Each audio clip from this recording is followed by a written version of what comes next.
We are here in this world because of our parents, and it becomes our virtue of duty to pay this debt by having the children and continue whatever our parents did for us. We do it for our next generation. By that, we are clearing one part of debt.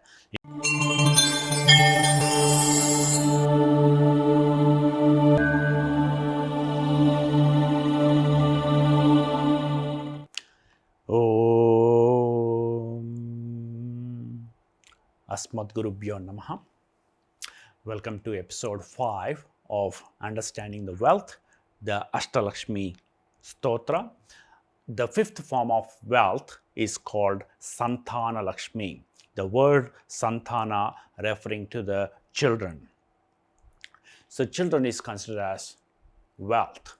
The creation must go on. For that we need children. Today, many young people, they are choosing the career advancement and accumulating wealth and their personal joy and comfort over having children. It is a very sad situation. Basically what they are doing is they are trading off one form of the wealth for the sake of the another form of the wealth.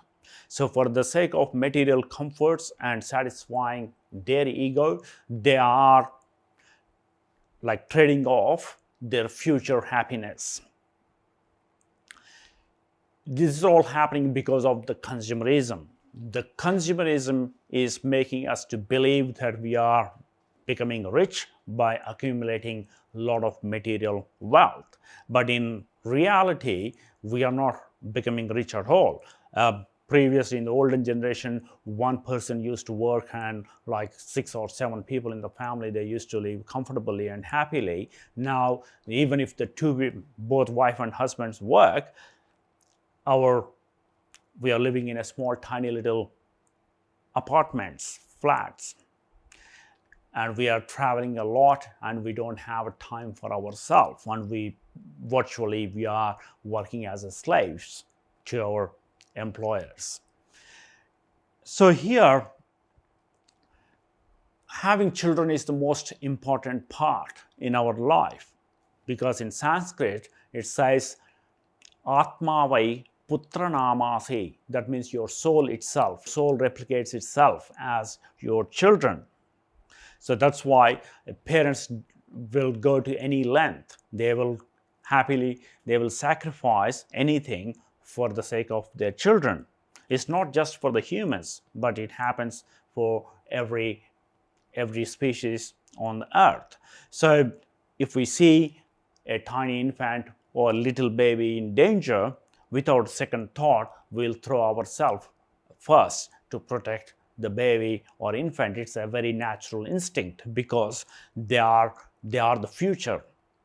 So without our knowledge, without thinking subconsciously, we all try to protect our next generation and so that the creation to continue. As I said before, the people who has wealth, who has a job, so who have a secure income, and who are smart, who has beauty and brains, who can afford to raise the children, they are choosing not to get married early or not to have children. And it's going other way around. So this is one of the strange phenomenon. It's going around the world. So money can't buy youth. I know many old people who will be happily give like $1 million or a few $1 million if you can make them young again. After like accumulating a lot of wealth in their life, once they turn 65 or 70, a couple of people personally asked me as well, I'm happy to give up all my wealth if I can become young again. Think about that. The people who sacrifice all their life accumulated wealth, and now they are thinking, no, this is not what we want. The youthfulness, being young and having a fit, healthy body is more important than having a material comforts. In other hand, a lot of young people, they are not getting married till they get 30 or 40. They are not thinking about getting married, or they're reluctant to have children. So after 30 or 40, our hormone levels goes down. Our perceptions, the way we look at the world will be totally different, and our personality which changes as we grow old. Like a 10 years old will be quite happy to play around and having fun with their friends, whereas a teenager will have butterflies if they have a crush on somebody, whereas in 30s you don't have that kind of a thing. You start worrying about like your security and your future, and in 40s people will think differently compared to the person who is in 50s and 60s and so on. So in a nutshell, the being healthy, young and fit is one of the beautiful time in our life. And at that time, there's nothing wrong working hard for our career, being rich, that's fine. Everyone can do so. There's nothing wrong about it. But trading your children or other part of the life to get one thing is a bit silly. So we are not really becoming rich because you are sacrificing one to have one. And which one is more important? It's very hard to say. Okay, a complete life is once we have everything, all 8 forms of wealth. Whoever has it, they are the wealthiest person. But if you don't have like 3 or 4 different forms of wealth, and if you have money and other forms of wealth, then it's basically life is not in balance. It's not really a successful life. Whenever in Sanskrit, when you go to the temple, or whenever a learned person, a priest or a pandit, when they bless the person as aputra putrinas santu pautrinah adhana sadana santu jivantu sharadham shatam, or they will also bless as dhanam dhanyam bahuputralabham shatasambhaschram 𝗓𝗲𝗪𝗈. This is the way like a priest will bless the people. That means whoever doesn't have children must have children. Whoever has a children shall have a grandchildren, and so on. So you need to have material wealth and comfort along with having a children. This is a complete life. Jagadguru Shankaracharya, he in Ashta Lakshmi Stotra, when this is how he described the Santana Lakshmi. 𝗓𝗃𝗃 mohini chakrini 𝗀𝗃𝗃𝗃 ಜ್ಞಾನಮಯೇ ಗುಣಗಣವಾರದಿಲೋಕಹಿತೈಷಿಣಿ ಸ್ವರಸಪ್ತಭೂಷಿತ ಗಾನನುತೆ ಸಕಲ ಸುರಾಸುರದೇವ ಮುನೀಶ್ವರ ಮಾನವವಂದಿತ ಪಾದಯುತೆ ಜಯ ಜಯ ಹೇ ಮಧುಸೂದನ ಕಾಮಿನಿ ಸಂತಾನ ಲಕ್ಷ್ಮಿ ಸದಾ ಪಾಲಯ ಮಾಂ. So there are few keywords here. That is guna gana varadi. So it's like a bridge between a generation to another generation.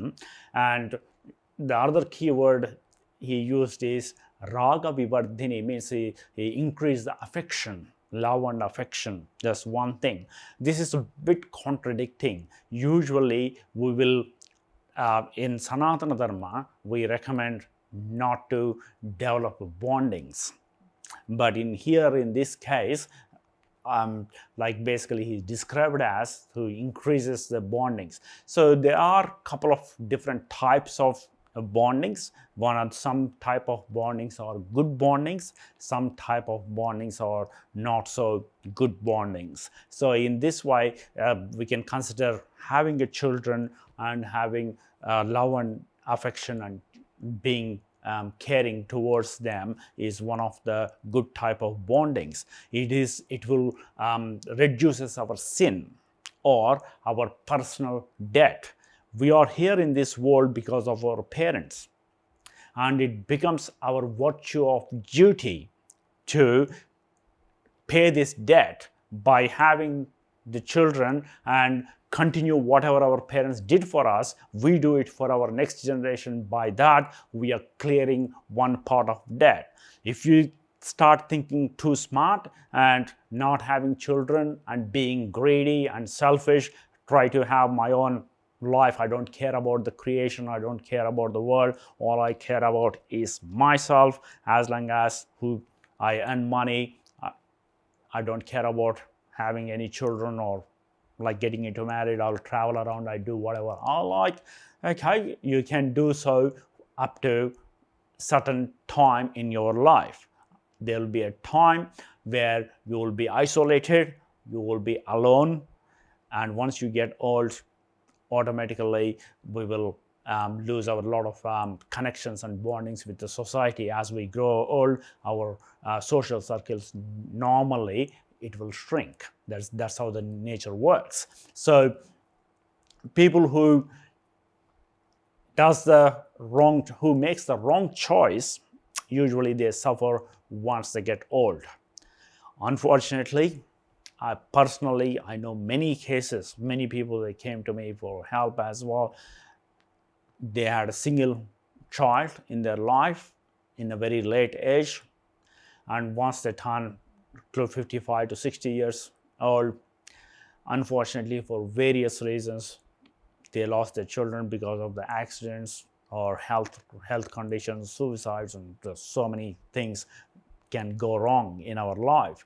Happiness is one of the key that we will get the happiness when we are with our loved ones. Like caring and sharing, all these things is part of required for good mental health. Career is certainly important, having wealth is certainly important, but at the same time, it is also, we need to enjoy all the 8 different forms of wealth as well. Lacking one of those doesn't make us any smart.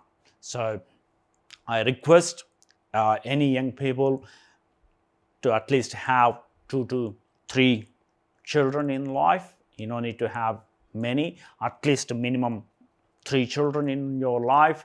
And the marriage is one of the great institutions. You will be incomplete without our partners. So together, once we, like male and female together, is one unit. So once we find our soulmate, then only our life completes.